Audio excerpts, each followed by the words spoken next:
Chag Sameach, bonne fête de Sukkot. Je voudrais partager avec vous aujourd'hui, en ce Chol HaMoed Sukkot 5780, Shana Tova pour une bonne année, un enseignement très intéressant du Mashgiach de l'Écoute, le Tzadik Rav Natan Meir Wortfeigel, rapporté dans le Sefer du Rav Etan Cohen, Miotzrotehem Shel Magidim.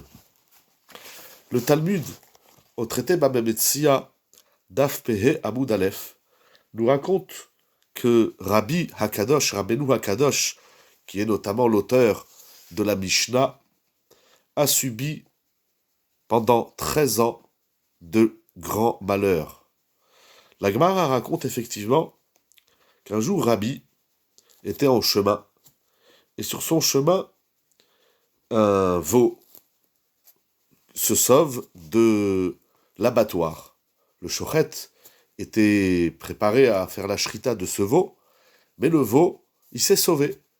Et lorsqu'il s'est sauvé, il s'est caché sous le manteau de Rabbi. La Gemara fait parler, entre guillemets, le veau. En tout cas, on comprend que le veau a peur de la shrita, a peur d'être tué. Et à ce moment-là, Rabbi a une expression assez bizarre et très profonde. Et il lui dit au veau, qu'est-ce que tu veux? Tu as été créé pour ça, tu as été créé pour être abattu et mangé par les hommes. À cause de cela, Akadosh Baruch Hu lui dit, Oil velorichem ala egel, yavo ulo yisurim. Étant donné qu'il n'a pas eu pitié de ce veau, alors Rabbi sera atteint de graves maladies. Et encore une fois, pendant 13 ans, comme dit l'Agma, Bébé cherche le Shana, pendant 13 années, Rabbi a beaucoup souffert à cause de cette phrase qu'il a dit à ce veau. Par la suite, une autre histoire, toujours sur Rabbi, l'Agmara raconte qu'un jour, la servante de Rabbi était à la maison en train de faire le ménage. Il y avait des petites souris. Et la femme de ménage a voulu expulser les souris et les faire sortir de la maison. Pour ce faire, elle a pris un balai, elle a commencé à les frapper et les faire partir. À ce moment-là, Rabbi dit à sa femme de ménage, laisse les souris. Voilà qu'il est dit, Vera hamav al kol ma'asav. Akadosh Baruch Hu, on va dire, déverse sa pitié, sa rahamim, sur toutes ces créatures. Alors laisse les souris tranquilles. À ce moment-là, Akadosh Baruch Hu a dit, puisque Rabbi a eu pitié des créatures divines, alors il est épargné de sa maladie. Effectivement, à ce moment-là, paf, la maladie s'en va. Parfois, on cherche des grands remèdes à des grandes maladies, et bien souvent, ce sont, entre guillemets, des petites choses qui peuvent les faire disparaître. Notamment ici, dans l'histoire racontée par la Gemara, c'est que Rabbi a montré sa pitié envers ces petites souris qui étaient sauvagement persécutées par la femme de ménage. Il a dit, laisse-les. Ah, Kadosh Baruch Hu a dit, si tu as pitié de mes créatures, j'ai pitié de toi, et la maladie s'en va. Bien évidemment, cette Gemara est extrêmement profonde. Il y a beaucoup de questions soulevées, notamment par Yitzhak Blazer, dans son livre Korveor. Mais qu'est-ce que la Gemara nous apprend? Il voit un veau, pourquoi il est puni? Il voit un veau qui va à l'abattoir. Les animaux sont faits pour ça. Quand ils sont cachers, on a le droit de les manger. Il n'y a aucune, dans la halacha, dans la Torah, il n'y a aucune restriction de manger de la viande. Bien au contraire, nous connaissons la loi des sacrifices, nous connaissons les lois des korbanot. Alors, et puis c'est même une mitzvah, Yom Tov, En Simcha, comme écrit le Rambam Maïmonide, tiré de la Gemara du Talmud, En Simcha, la Bebasar Veyayin. La joie des fêtes passe par la viande et le vin. Alors pourquoi Rabbi, lorsqu'il a dit au veau, tu es fait pour ça, alors il a été puni? Qu'est-ce qu'il a fait de si grave? Rabbi Natan Meir Wortfeigel, le Mashgiach de la grande yeshiva de l'Écoute, explique la chose suivante.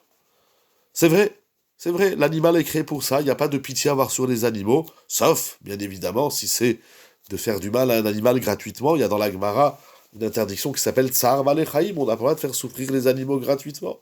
Mais si c'est pour les consommer, il n'y a aucune restriction, il n'y a aucun problème.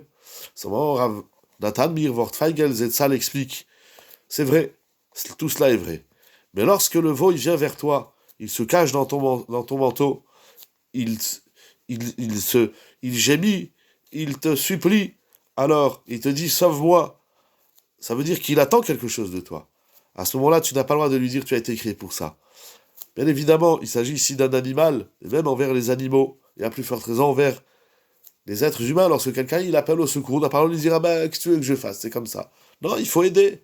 Il faut aider. Si quelqu'un il t'appelle au secours, tu n'as pas le droit de lui dire je peux rien faire. Tu n'as pas le droit de. On peut pas toujours aider tout le monde et faire tout ce qu'il a besoin, mais au moins un peu d'empathie, au moins un mot important, un mot de réconfort ou une aide quelle qu'elle soit. Mais on dit pas un veau qui vient. Si le veau il a l'abattoir, ok, il est fait pour ça. Mais si le veau il vient dans ton manteau et il te dit sauve-moi, ne me laisse pas mourir, ne me laisse pas. On va lui dire ah ben ça a été fait pour ça.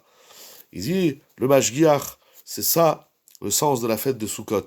Nous sommes après les jours redoutables de Rosh Hashanah et Kippour, et bien évidemment, chacun tremble du jugement qu'Akadosh Baruch Hu lui a réservé pour cette nouvelle année, et on espère bien évidemment avoir été acquitté pour avoir une nouvelle année de bonheur, de santé, bien sûr de Torah, cela va sans dire.